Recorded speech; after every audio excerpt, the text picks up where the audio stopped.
안녕하세요. 독일어 신문을 읽어준 남자 독신남입니다. 러시아의 우크라이나 충돌로 시작한 서방 진영과 러시아의 갈등, 그 승자는 어디가 될까요? 미국은 이번 우크라이나 사태를 통해 세계 최대 천연가스 수출 국가가 되면서 경제적 이익을 얻을 수 있게 되었습니다. 유럽은 가스 공급을 무기로 삼아온 불안한 러시아로 인해 에너지 안보 이슈가 등장하자 미국으로 공급선을 다양화하고 있기 때문인 건데요. 그러나 정치적 이익을 얻는 곳이 따로 있습니다. 재밌는 사실은 분쟁의 당사자가 아닌 제3국가가 수혜를 받을 것이라고 독일이 판단하고 있다는 사실입니다. 그 수혜국은 바로 중국입니다. 지금 돌아가는 정세로는 중국이 정치적 이익을 가장 크게 가져가게 되어 있다는 것이 독일 언론의 대체적인 시각인 건데요. 이미 중국과 러시아는 여러 분야에서 동맹을 맺고 있죠. 탈달러화 전략을 중국과 함께 펼치며 위안화와 루블화로 달러를 대체해가며 서로 결제 비율을 높이고 있고요. 외교적으로도 서방 진영에 대항하는 노선을 구축 중입니다. 그리고 지금 유럽이 두려워하는 것은 영원히 러시아가 중국 편에 서게 되며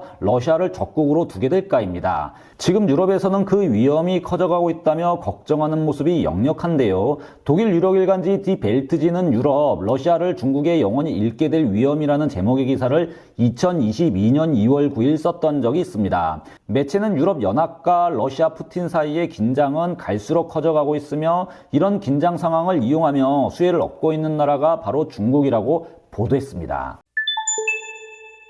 기사의 내용을 요약하면요. 서방 진영과 러시아가 첨예한 갈등 구조를 형성하는 동안 중국은 모스크바를 지원하는 정치적 발언을 이어나가고 있다. 나토와 러시아가 우크라이나를 두고 서로 격해질 때 중국은 러시아와 경제 협약을 체결하고 있다 보도하고 있습니다. 바로 러시아산 천연가스 매매 계약입니다. 기사는 모스크바가 서방 진영의 책임을 전가하면서 계약을 했다고 전하고 있는데요. 바로 서방 진영이 이렇게 러시아를 압박하고 있기 때문에 유럽에 공급할 천연가스를 중국에 넘겼다는 것이죠. 계약의 내용은 러시아 국영가스 기업 가즈프롬이 제시한 보도자료를 보면 나옵니다. 중국 석유 천연가스공사와 연 100억 세제곱미터의 러시아산 천연가스를 극동지역 가스관을 통해 중국으로 공급하기 위한 장기 계약을 체결했다. 이 사업이 실현되면 중국에 대한 러시아의 가스 공급은 연 480억 세제곱미터에 달할 것이다 라고 설명하고 있습니다. 기사는 이들 회사가 25년짜리 계약에 합의했다고 보도하고 있는데요. 알렉세이 밀레르 가스프롬 최고 경영자는 러시아 가스의 중국 공급을 위한 두 번째 계약 체결을 했고 양국 및 두 나라 기업들 사이의 상호 신뢰와 협업의 높은 수준을 증명하는 것이라고 강조하고 있습니다.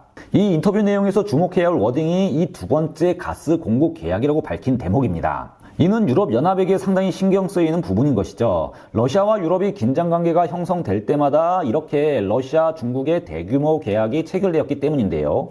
러시아는 2019년 시베리아 파워 파이프라인과 액화 천연가스 LNG 선적을 통해 중국에 가스를 이미 보내고 있었습니다. 문제는 이 계약을 체결한 시점입니다. 가스프롬과 CNPC는 지난 2014년 연 380억 세제곱미터의 러시아산 천연가스를 30년 동안 중국에 공급하기 위한 대규모 계약을 체결한 바가 있던 거죠. 이 계약이 당시 세간의 주목을 사로잡았었는데요. 바로 4천억 달러에 이르는 엄청난 계약금으로 세기의 계약으로 불리기도 했기 때문입니다. 그런데 신문은 이 계약 역시 당시 러시아가 크림반도 병합을 시도한 때로 러시아가 서방 진영에 강한 압박을 받던 시기라고 설명하고 있습니다. 신문은 그 전 러시아는 천연가스 수출에 있어 유럽에게 의존적인 나라였지만 그 후 러시아는 새로운 판로를 개척하게 되었다 보도합니다. 러시아는 중국의 세 번째 가스 공급국이죠. 세계 최대 에너지 소비국인 중국과의 유대를 강화해 전통적인 유럽 에너지 고객에 대한 의존도를 계속해서 낮추고 있는 건데요.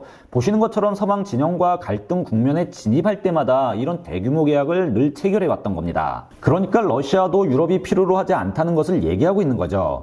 그리고 러시아를 건드리면 중국으로 더 가까이 가겠다는 신호를 보내고 있다로 해석이 가능합니다. 그런데 이번에는 천연가스뿐만이 아닙니다. 유럽을 자극하고 있는 것은 러시아가 석유까지 중국에게 공급하겠다고 나선 건데요. 신문에 따르면 러시아 국영 석유회사 로스네프티는 이날 CNPC와 중앙아시아 카자흐스탄을 통해 10년 동안 1억 톤의 원유를 중국에 공급하는 협정을 체결했습니다. 이는 신규 계약이 아니라 기존 2023년 종료되는 공급 계약을 연장한 것이라고 신문은 보도합니다. 로스네티프는 지난 2005년부터 지금까지 모두 4억 4,200만 톤의 원유를 중국에 수출했었습니다. 이번 주가 1억 톤에 제공되는 현재의 가치는 대략 800억 달러, 하나 90조에 이른다고 밝히고 있는데요.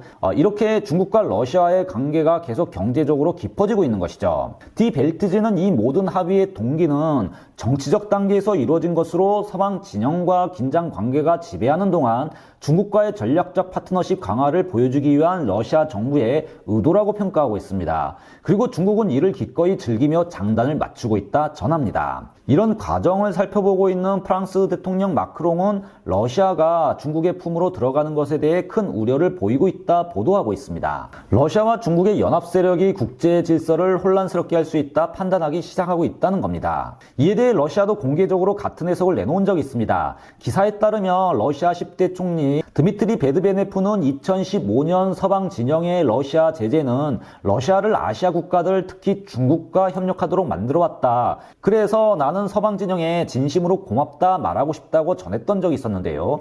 신문은 실제 중국과 러시아의 무역 규모는 거침없이 커져왔다 보도합니다.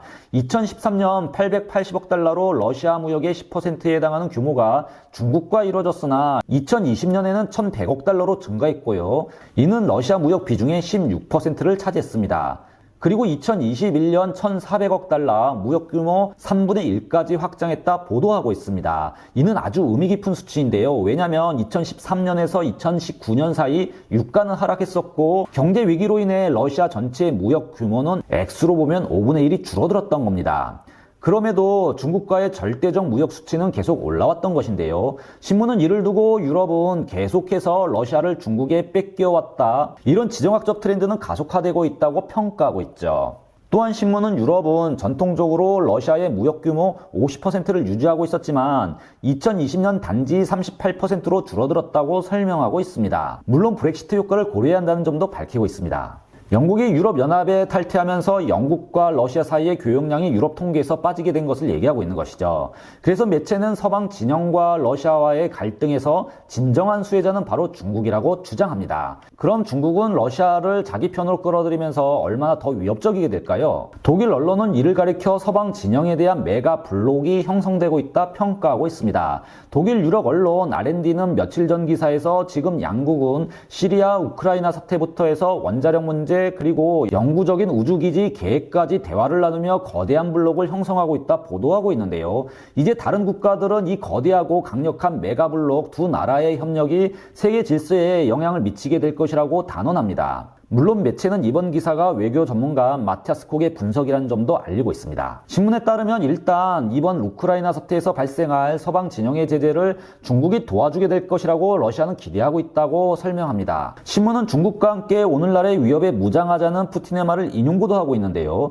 매체가 특히 집중하고 있는 것은 국제은행 간 결제 시스템입니다. 수입 제재가 있을 경우 중국과 함께 서방 진영의 제재에서 오는 부정적 효과를 상쇄시킬 결제 시스템을 만드는 것이 목표라는 푸틴의 말을 보도하고 있습니다. 매체는 이런 푸틴의 말은 곧 지금 러시아는 서방 진영 당신들이 생각하는 제재를 해보라 우리는 우리 식대로 가겠다라고 번역이 된다 설명합니다. 그런데 이런 러시아의 도전적인 모습이 지금 중국에게 아주 좋은 기회로 작용하고 있다 기사는 평가하고 있는 건데요. 바로 중국이 총 한 방 안 쏘고 서방 진영을 시험 대상으로 끌어들일 수 있기 때문인 건데요. 특히 중국은 대만 침공 시 앞으로 있을 서방 진영 제재에 대해 러시아를 통해 미리 대비할 수 있게 되었다 매체는 주장합니다. 기사는 중국 역시 어떻게 서방 진영의 경제 제재에 대항할지 그 방법을 고민하고 있으며 홍콩 진압 후 논리적으로 다음 순서는 당연 대만이 될 것이고 필요에 따라 무력을 사용할 것은 분명하다라고 말하고 있습니다. 러시아 국민들은 우크라이나를 한 국가로 생각하는 상태에서 중국에게 대만 역시 중국 땅인 것이죠. 시진핑에게 서방 진영이 내정 간섭을 하는 것으로 러시아의 이런 행보는 아름답게 보일 것이라고 기사는 분석하고 있습니다.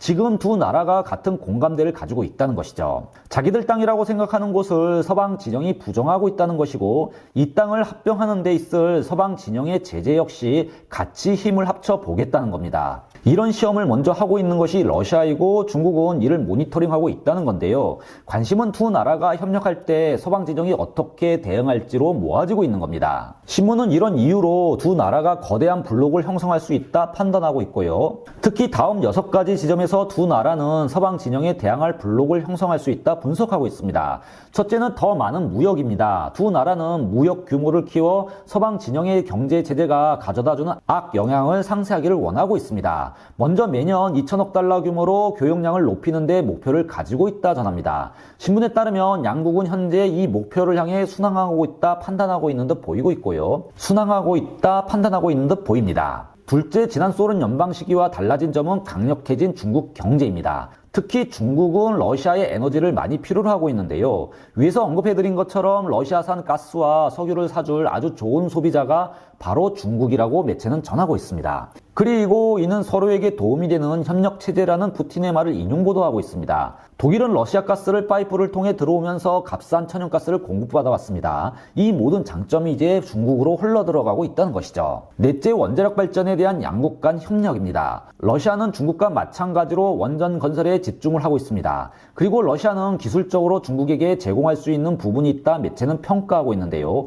이미 러시아는 중국의 지역 4곳에서 원전을 짓고 있죠. 다섯째, 중국과 러시아가 낙후된 지방의 거대한 인프라 구축을 협력하고 있는 겁니다. 항만이 건설되고 철로를 연결하는 사업이죠. 이 부분은 아주 굉장히 중요합니다. 중국에서부터 유럽으로 가는 길목에 있는 대부분의 국가들이 잘 사는 나라가 없는 것이 특징이죠. 내륙이라는 특징이 있고요. 여기에 인프라가 깔리고 경제 성장 토대가 만들어진다면 빠르게 잘 살 수는 없지만 세계 경제를 견인할 중심지로는 떠오를 수 있는 건데요. 바로 모든 국제 이슈와 문제들이 터져나올 수 있는 지역이 되는 것이죠. 그리고 이 국제 이슈에서 미국을 지워버릴 수도 있습니다. 이 부분에 관해서는 조금 후 더 자세히 설명드리겠고요. 여섯째, 여러 국제 분쟁 사태에 대해 계속해서 러시아와 중국은 일치된 견해를 보이고 있고요. 이로써 다른 서방 진영 국가들에게 자신들의 퓨전 파워, 융합된 힘을 과시하고 있다 분석하고 있습니다. 중국과 러시아가 국제 질서를 두고 보조를 맞추고 있다는 건데요. 중국은 특히 러시아의 우크라이나 사태를 두고 유엔에서 비판하는 목소리가 나올 때마다 브레이크를 걸고 있다고 매체는 보도합니다. 그리고 러시아는 이에 대한 응답으로 군사적으로 러시아 입김 아래에 있는 시리아의 독재자 아사드가 중국의 1대1로 정책에 참여하는 가입 계약서에 사인하는 데 영향력을 행사했습니다. 또한 이런 중국 러시아의 협력 관계는 세계 질서의 많은 것들을 변화시킬 수 있다고 매체는 주장하고 있습니다. 특히 역사의 긴 시간 속에서 봤을 때 이는 세계 패권이라는 아주 근본적인 질문에 다가가고 있다고 말합니다. 바로 미국을 국제 정세에서 제외하는 효과를 만들 수 있다고 분석하고 있는데요. 여기서 신문은 긴 시간이라고 말하고 있는데요. 이 점을 굉장히 유념해서 들으셔야 합니다. 중국과 러시아가 협력함으로 인해 미국이 어떤 결정을 하기 전 양국이 결정을 먼저 함으로써 미국의 플레이그라운드를 줄이거나 없앨 수 있다고 설명하고 있습니다. 그리고 푸틴의 최근 요구처럼 만약 미국이 유럽에서 군대를 철수하게 된다면 러시아와 중국은 연합으로 세계의 섬을 나누게 될 것이라고 설명합니다. 여기서 세계의 섬이라는 개념은 대륙을 하나의 큰 섬으로 관찰하는 것을 말하고 있는데요. 지구라는 큰 관점에서 보면 유라시아 및 아프리카 대륙과 아메리카 대륙으로 나눌 수가 있죠. 그리고 유라시아 대륙의 심장부를 러시아와 중국이라는 거대한 국가가 지배하게 된다는 얘기입니다. 사실 대륙이라는 거대한 관점에서 보면 유럽은 변방에 위치해 있는 나라들이죠. 어떻게 보면 콜럼버스를 통해 불을 창출하며 르네상스를 태동시킨 유럽이 해양 세력으로서 문화와 경제를 발전시켜 왔던 겁니다. 그리고 세계 패권이 해양 세력에서 이제 대륙 세력으로 옮겨갈 수 있다 주장하고 있는 건데요. 물론 알프레드 머헨같이 해양 세력이 세계 패권의 중심이 될 것이라는 논지를 펴고 있는 이론이 여전히 살아있긴 합니다. 그러나 세계의 산업 기반이 점차 중심부 이 내륙으로 들어간다면 어떻게 될까요? 먼저 유럽과 미국 입장에서도 새로운 개도국이 필요하고요. 또한 이들이 중국과 같이 세계 경제를 겨냥하기를 바라고 있습니다. 한마디로 이 지역의 경제가 성장해서 유럽은 자신들의 물건을 팔아줄 새로운 지역을 기다리고 있다는 얘기입니다. 지금 세계 경제는 경제의 성장을 견인할 새로운 세력들이 필요하다는 겁니다. 둘째, 현재 모든 전 세계의 물류가 해양 물류 중심으로 이루어져 있습니다. 이는 간단합니다. 훨씬 경제성이 보장되고 있기 때문인 겁니다. 그러나 내륙 수송이 더 경제성이 생긴다면 이에 따라 전략적 요충지들이 아시아 내륙에서 새로 생겨날 겁니다. 그래서 중국도 그리고 유럽도 1대1로에 공을 들이고 있는 건데요. 중국과 유럽이 경쟁적으로 1대1로 사업에 투자하고 있는지는 이미 지난 영상에서 소개해드렸죠. 저희가 세계 지도를 자세히 관찰하면 단순히 생각해도 조금 말이 안 되긴 합니다. 내륙으로 물자를 이동시키면 되는데 굳이 바다를 통해 더 많은 거리를 돌아가며 세계 경제는 움직여왔던 겁니다. 그럼 전략적 핵심 지역은 어디가 될까요? 이를 비펫 에어리어라고 부르고 있습니다. 지리적으로 봤을 때 움직이는 곳에 회전축이 되는 곳이죠. 이를 또 지리학적 전략 관점에서 핵심부 또는 심장부라고 부르고 있습니다. 그런데 이곳이 지금 중국과 러시아가 한 세력으로 묶이면서 미국의 영향권을 밀어내고 있는 것이고요. 이는 앞으로 커다란 위협이 될 수 있다 매체는 분석하고 있는 겁니다. 이는 지정학적 전략이라는 새로운 개념을 만들어낸 영국의 헬퍼드 존 맥킨더경의 이론을 근거로 주장하고 있는 겁니다. 이렇게 지정학적으로 봤을 때 중국과 러시아의 협력으로 새로운 블록, 새로운 세력이 등장하고 있는 것이고요. 이런 모습은 서방 진영에게 아주 위험한 것이라는 거죠. 물론 이는 한 이론에 근거한 추론일 뿐이라는 점 말씀드립니다. 세계가 어떻게 바뀔지 모르는 것이죠. 과연 중국은 러시아를 등에 업고 세계 패권을 거머쥘 수 있을까요? 이에 대한 영상은 다음 편에 업로드하도록 하겠습니다. 지금까지 독일어 신문을 읽어준 남자 독신남이었습니다.